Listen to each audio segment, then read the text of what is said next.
Wanted to talk about TLT stock today, what's going on in the interest rate markets for US Treasuries, how that's affecting TLT stock, and what my position is, how I continue to maintain that position. Probably not going to put anything new on there. I'm going to continue with my long TLT stock position. I wanted to break down the yield curve looking at year ago prices or yield levels and how they associate with TLT stock for my price target, the first level of price target that I plan on taking profits on TLT stock. Now I'm up a little bit on this position. I put it on a couple weeks ago. I wanted to break down where I think things are going to be moving to. Let's jump in and I'll show you the charts I'm looking at breaking down TLT stock. Here's a look at TLT stock, and I put this position on late April, and I've been talking about this for several weeks now, and will continue to do so. I'm going to build up the position somewhat. I'm not really in a position right now to pull the trigger any further. I think this summer things are going to get pretty mundane and boring. It won't be until September, October, November, December, then into the new year when we start to see big moves in the stock market, interest rates, and such. We're getting continually information that says interest rates or inflation is coming down, but at a really painfully slow pace. And this is something I said months ago. And I think I probably mentioned it in my stock market projections for 2024, where I said, yeah, we're going to see lower inflation numbers, but it's going to be just lingering around. And this is something I've kind of months ago said that this is going to take a long time. We're not magically just going to get to 2% the target rate. ECB is, of course, slated to lower interest rates. Europe's a completely different story. The United States economy is firing on all cylinders. We're at 3.8 and change for unemployment. On the one hand, there's no more real catalyst to see a growth rate in the United States economy, but on the other hand, we're running at full steam. So it's going to take some time. We will probably see the Federal Reserve maintain interest rates at these levels. June, July, and August are probably going to be fairly boring trading, but going into the fall, and as I had predicted in my 2024 stock market projections, I expect things to get kind of ugly in the fall than in the winter time, but we'll bottom out. Bottom line, Federal Reserve leaves interest rates where they are until after the U.S. presidential election. Inflation numbers are going to continue to pop up and say, yeah, not quite there, not quite there, not quite there. In the meantime, stock market's going to keep rallying as soon as no one's looking. But as soon as we get that information that, interest rates are going to remain higher for longer, the stock market might sell off. Today's a perfect example. 10-year Treasury hitting about 4.5%. Stock market sold off a little bit until the bond market closed, then the stock market rallied right back up again. So when no one's looking, people are going to buy on those dips. But the eventuality is these higher interest rates are going to restrict growth, and the rate of growth that we've seen in this economy is going to decline. Not a recession, we're just not going to see these really fast clips.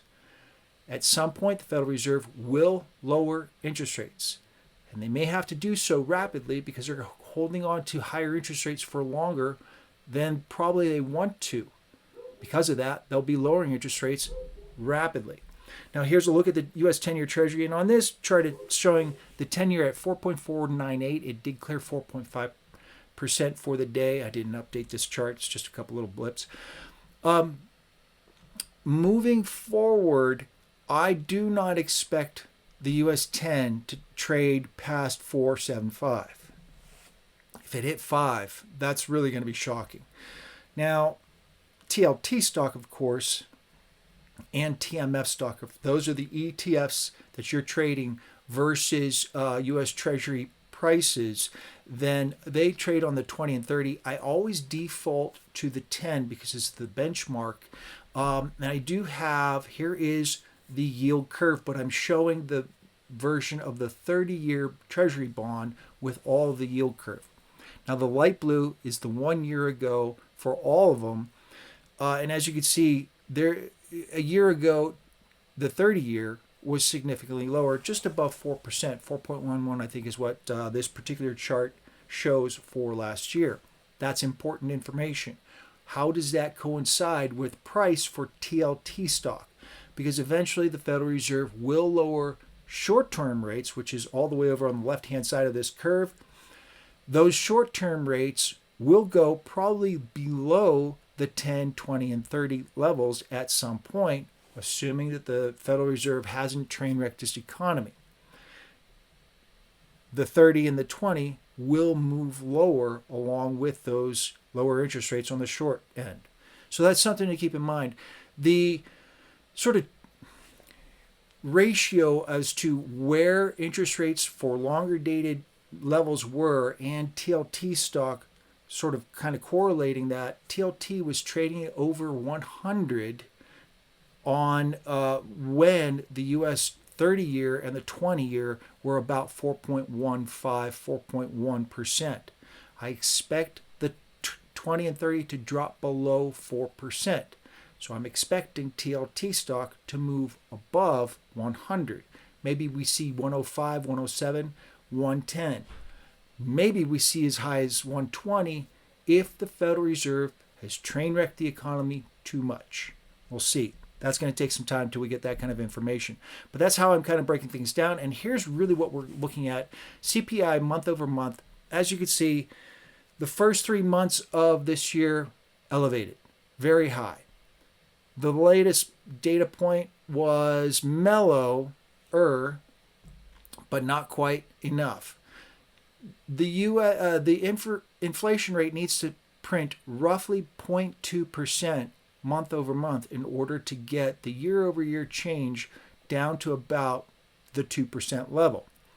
And so that's 0.2% with a few 0.18s in there in order to maintain a 2% year over year growth rate. We're nowhere near that. But the latest information we got does show us that maybe we're getting closer. Here's a bigger look at the core CPI inflation number, showing that it is core inflation is getting closer. It is moving downward, but the month over month increases are not allowing for this number to move downward rapidly enough. And that's really kind of the key sort of takeaway. The same chart versus personal consumption. Personal consumption, of course, is a leading indicator for inflation. We see moves in consumption, then later on we see the effects of price pressures up or down on inflation. Now, personal consumption has been moving sideways to downward. It's not really popping upward anymore. So in the future, we're probably not going to see any real big gains, but it's going to take a while for inflation to get where it needs to get to. And that's really kind of the takeaway, that if you take a look at this chart, if I were to slide the green line over a little bit, you'd see there's a lag, 6, 9, 12 months in price pressures after consumption. Moving forward, here's a look at the TLT stock U.S. Treasury Bond ETF weekly chart. Going back, if you look at this chart, again, I'm looking to clear 100. We may see 110.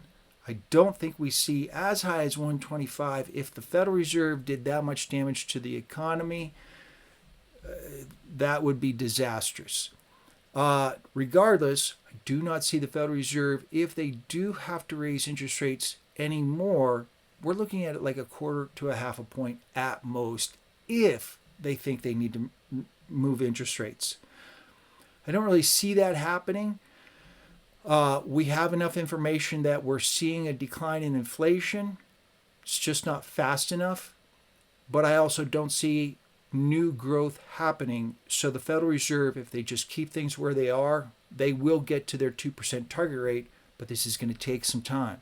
Then we'll see the move in TLT stock that I'm looking for, a move above 100, 105, maybe into 110, 115 over, say, 6, 9, 12 months period of time. My low point that I bought into in the last little dip there, about 87.5. I picked some more up at 88, picked a little bit more up at 90. I'm not probably going to add in anything more. I need to be patient and wait through the summer, because after that, that's when we're probably going to see some big moves. To follow along on my analysis for TLT stock, make sure to hit that like and follow button. You can also subscribe to my free email newsletter off of Substack. The link's down below in the section in the meta description. We'll see you in the next video.